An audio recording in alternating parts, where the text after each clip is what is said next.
안녕하세요, 여러분. 안녕하세요. 오랜만입니다. 네.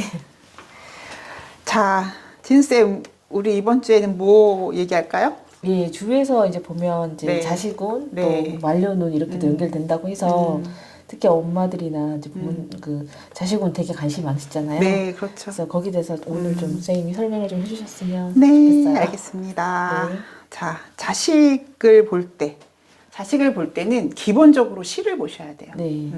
자, 금묘화실로 봤을 때 열매실의 시잖아요. 네. 그러니까 연월은 내 사회성이에요. 네. 예를 들어서 내가 여명인데 식상이 자식인데 그게 뭐 연주에 있는데 자식으로 봐야 되냐. 아, 물론 뭐 해석하다 보면은 뭐 조상으로부터 온 자식이다 이런 말을 하시는 분도 계신데 기본적으로는 자식은 시에 있다라고 보셔야 돼요. 그래서 자식과 합으로 연결될 때, 일지와 시지가 합으로 연결될 때 또는 좋은 관계로 놓여 있을 때는 그걸 자식복이라고 하기도 하죠. 근데 합이라고 해서 모든 것이 다 긍정적이다라고 볼 수는 또 없어요. 우리가 자식이라 그러면은 사실은 어느 정도 스테이지에 갔을 때는 독립을 시켜야 되는 게 맞잖아요. 네. 내가 뭐 40살까지 데리고 산다는 게 그게 긍정적인 얘기는 아니잖아. 좋은 네. 얘기는 아니잖아. 근데 요즘은 워낙 이제 캥거루라 그래서 그런 분들이 많이 있으시긴 한데 그것도 뭐 내가 원하든 원치 않든 그렇게 연결되면 그럴 수밖에 없는 건데 그게 합으로 이루어질수록 만약에 뭐 자식의 명도 있겠지만 자식이 어느 정도 연령이 됐을 때 독립하고 취직하고 독자적 경제활동을 하고 이러면 좋겠지만 그러지 못했을 경우에 이게 합이 너무 이렇게 진짜 너무 합이면 못 내보내는 거예요. 네. 마음이 약해서 합이니까 다정도 병인 거죠. 그래서 합이 무조건 좋다고는 볼 수는 없지만 그래도 합이면 관계는 좋다. 네. 그러니까 우리가 시주의 제일 마지막 기둥을 자식이라고 얘기하는데 우리가 자식 낳고 나서 되게 좋아졌다. 막 집안이 좋아졌다 이럴 때 보통 보면 자기의 네. 오행이 부족한 오행이 네, 그런 경우는요. 내 명에서 해결하는 인자가 시에 몰려 있는 경우가 있어요. 그러니까 만약에 한난조습에서 내가 만약에 자월생이야. 근데 병정화가 또는 뭐 인목 같은 게 시에 이렇게 있어. 그러면은 해결을 한단 말이에요. 월을 네. 내 초기 조건을 시에서 해결을 하는 경우 그러면 그건 무조건 자식복을 논할 수가 있죠. 꼭 자식을 낳아야 되겠어요. 그렇죠. 그러니까 내가 만약에 토가 많아. 토 다인 거는 그것도 해결을 해야 되거든요. 그게 목이든 금이든. 근데 내가 뭐 시지에 묘목으로 있어. 그러면은 묘목 같은 경우에는 토다를 해결하는 거예요. 또는 신금, 지지신금 같은 거. 또는 간목이 시간에 있어. 토를 해결하죠. 네. 그러니까 뭐 너무 한으로 치우쳐 있는데 또는 너무 조나 너무 습으로 치우쳐져 있는데 그런 상황을 해결하는 글자가 시주로 있다. 네. 그러면 이제 자식 자리가 굉장히 좋은 거예요. 네. 그럼 그런 분들은 뭐 상담으로 오셔도 자식 하나라도 낳아요. 제발 하나라도 낳아요. 이런 말이 나와요. 왜냐면 자식 자리가 해결한다는 건 뭐냐면 자식이 나서서 해결한다는 게 보다는 자식을 낳음으로 인해서 내 자세가 바뀌고 또는 환경이 바뀌고 나의 운명이 바뀔 수 있어요. 뭐 그런 분들 많잖아요. 결혼 늦게 했는데 어떻게 하다가 자식 하나를 늦둥이로 얻었어요. 그런데 저는 이 아이가 태어남으로 인해서 제 인생관이 바뀌었어요. 충분히 그럴 수 있잖아요. 그래서 그런 걸 의미를 해요. 부부 사이 관계도 또 좋아질 수도 있는 그렇죠. 문제도 있고. 좋다 나쁘다를 떠나서 부부인데 둘이 사내 만에 했을 때 어떻게 하다가 어떤 아이를 낳았어. 만약에 첫째 낳았을 때까지만 해도 두 사람이 뭐 이혼을 앞두고 있다고 마음먹고 살았어요. 그런데 어떻게 하다가 둘째를 낳았는데 그때부터 확실히 관계가 개선이 됐다. 그런 경우도 있을 수 있거든요. 가장 확실히 볼 수 있는 방법은 부부 궁합 플러스 자식까지 보면은 관계성에서 이 아이가 해결을 하는구나. 두 사람의 만남으로는 습이 해결이 안 됐는데 여기 뭐 자식이 병화 간목 이런 걸 갖고 태어났어. 그러면은 이렇게 해결을 하는. 네. 그렇게 얘기를 할 수가 있겠죠. 네.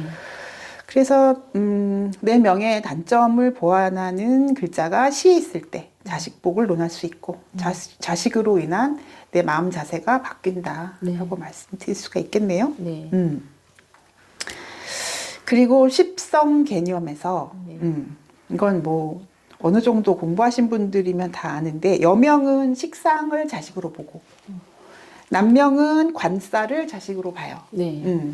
그래서 재생관, 그러니까 예를 들어서 천은 재로 보잖아요. 네. 그러면은 재생관 했으니까 네. 재가 관을 낳았잖아요. 네. 그러니까 자식이 되는 거고 뭐 이렇게 다 음. 연결시키면 되는 건데 식상이 자식이다 여명에서 그거는 내 일간이 생했잖아요. 그러니까 자식으로 보는 거고 은근히 잘 맞아요 그게. 네.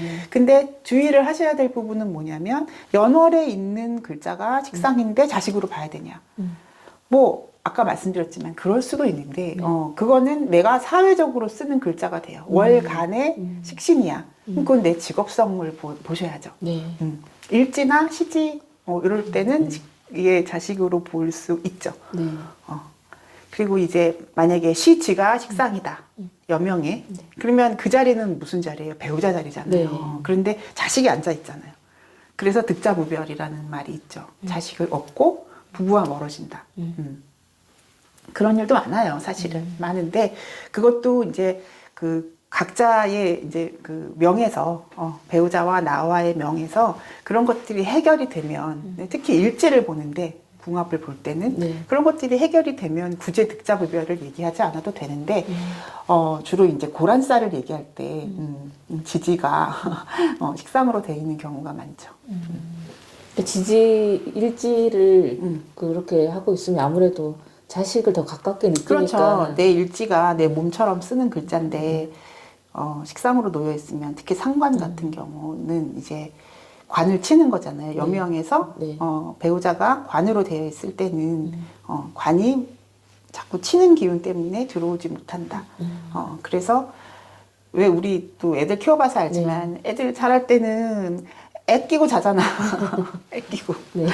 좀 그런 개념인 거죠. 네, 근데 네. 그것이 이제 아이가 다 자랄 때까지도 이제 그런 영향력이 점점 더 굳어진다면, 그거는 이제 부부 합을 논하기가 좀 어렵고, 그냥 그럴 때는 자식 때문에 살아요. 뭐, 그 자식 때문에 살죠. 뭐, 대부분. 자식이 연결고리가 되는 네. 거니까.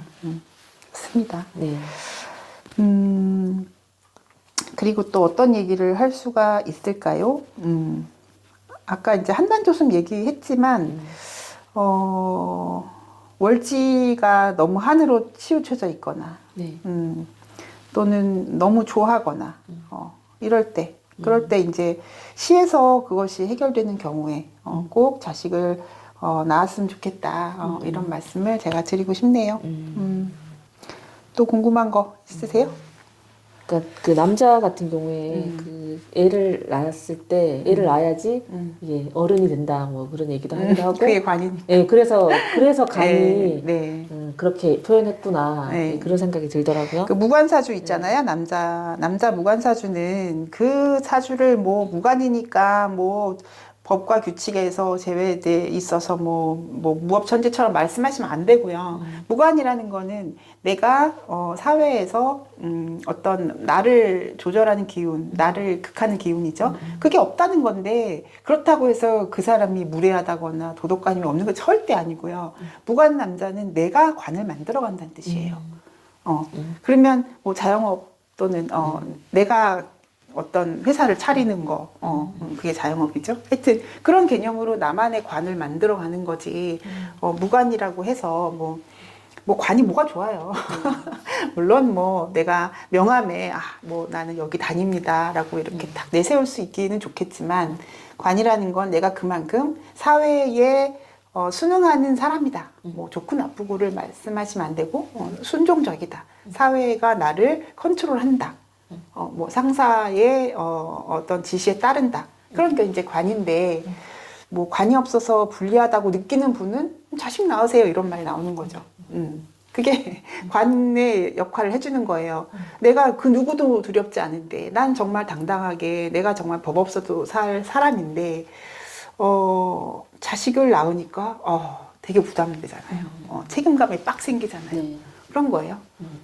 그래서 그리고 그 많이 한 얘기들 중에서 그 시주가 특히 시지가 이제 겁재가 이거 있을 경우에 그 자식이 이제 돈을 많이 써서 없앤다 내지는 돈이 자식한테 뺏긴다 뭐 그러기도 하고 또 말년에 그런 얘기들을 많이 하잖아요. 네. 겁쟁인 것만으로도. 이제 그런 거는 어떻게 뺏기겠냐고요. 내가 주는 거지. 기꺼이 주는 거지. 뭐 시주가 겁재면은 아무래도 내가 자식을 위해서 내 재를 나눠야 되는 거니까 당연히 나가겠죠. 그렇지만 그것이 뭐 충분히 보람된 일이라면 남한테 뺏기는 것보다 낫지 않을까. 그러니까 남한테 뺏기는 거일 수도 있고 그렇다고 얘기를 하긴 하잖아요. 이게 말년 운으로도 보기도 하니까. 근데 이제 그것도 오행의 관계로 보셔야 돼요. 네. 어떻게 연결되냐 지지 관계가. 그래서 뭐 양인 위에 정제가 있다. 그런 경우 좀 불리한 거고. 근데 내가 정화인데 병오로 되어 있다. 그러면은 병오시다 만약에 그러면은 이렇게 내 근을 갖고 있는 거잖아요. 네. 뭐 여러 가지 상황이 있을 수 있겠지만 그 비겁이 어떤 역할을 하는지. 그러니까 내가 자축월인데 시가 화 기둥이야. 네. 근데 겁재야. 뭐 왜 나빠요? 좋죠. 좋죠. 그래서 여러 가지 내가 제다신약인데 시가 비겁이야. 좋잖아요. 득비리제. 그리고 그 자리에 그러니까 시주 그 자리에 식상이 있는 거예요. 그러니까 자식 자리라고 생각하는 자리에 식상이 있다. 그러면은 어떻게 하면 생각하면 좋을까요? 그냥 그게 그 자체가 여자 명에서는 자식이죠.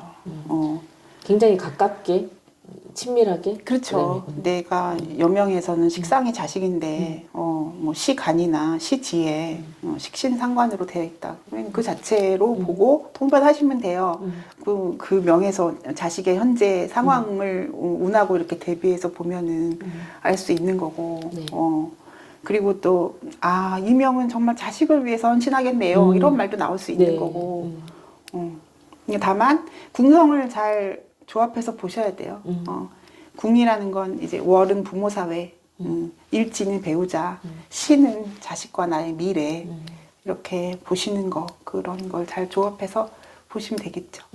또 만약에 그 일지랑 그 시지랑 이렇게 막 천간도 그렇고 지지도 그렇고 둘 다 만약 충이 있다. 그러면 유학 보내. 독립시켜 기숙사 보내. 네, 그러니까 너무 끼고 이렇게 하려고 그러다기보다는 조금 그쵸. 더 못 보낼 상황이면 조금 더 거리를 좀 두면서 걔가 하는 대로 냅둬야 되는. 그쵸. 그쵸. 형으로 되어 있고 이제 이런 경우에는 네. 오해가 생긴다는 뜻이에요. 자식도 하나의 독립된 개체인데 내 마음 같겠냐고요. 자꾸 왜 자식을 내 분신같이 느끼냐고. 아니라고. 하나의 존재를 낳은 거라고. 그러면 소통이 안 된다. 쟤는 도대체 이해가 안 된다. 그렇게 하시지 말고 자립 일찍 시키시면 돼요. 그리고 기숙사에 있는 학교 어떻게 자식을 그 나이에 띄워놔요. 다 해. 다 띄워놓으면 처음에 한 얼마간은 힘들어할 수 있지만 다 자기 살 궁리 다 합니다. 그래서 너무 이제 일지와 시지와의 관계가 안 좋다고 해서 막 두려움에 떨고 그러지 마시고 그거에 맞는 방편을 만드시면 그러니까 오히려 빨리 독립시킨다는 생각을 하면서 조금 지켜보는 게 더 좋을 수 있겠어요. 속 편해요. 물론 늘 기도하는 마음이 저는 이제 자식들을 다 떼어놓은 입장에서 늘 기도하는 마음으로 살아요. 어느 부모가 자식이 소중하지 않고 자식이 잘 되는 길을 바라지 않겠냐고. 그런데 그것이 꼭 내 시야에 다 있어야만 모든 게 순조로운 건 아니다. 어떻게 보면 내가 오히려 자식한테 지나친 간섭으로 인해서 자식의 자립이 늦어지고 또 혼자 스스로 생각하는 능력이 더 저하될 수 있는 것이니까 그냥 하나의 독립된 하나의 또 다른 영혼이 태어나서 내 자식으로 낳았지만 나와는 별개의 삶을 살 수 있게 더 지혜를 미리미리 갖출 수 있게 도와주는 게 부모의 역할이지. 내 원하는 대로만 살기를 바라면 그게 무슨 좋은 부모겠냐. 저는 그렇게 생각합니다. 네, 네. 알겠습니다. 네, 여기까지 말씀드릴까요, 오늘? 네, 고맙습니다. 감사합니다.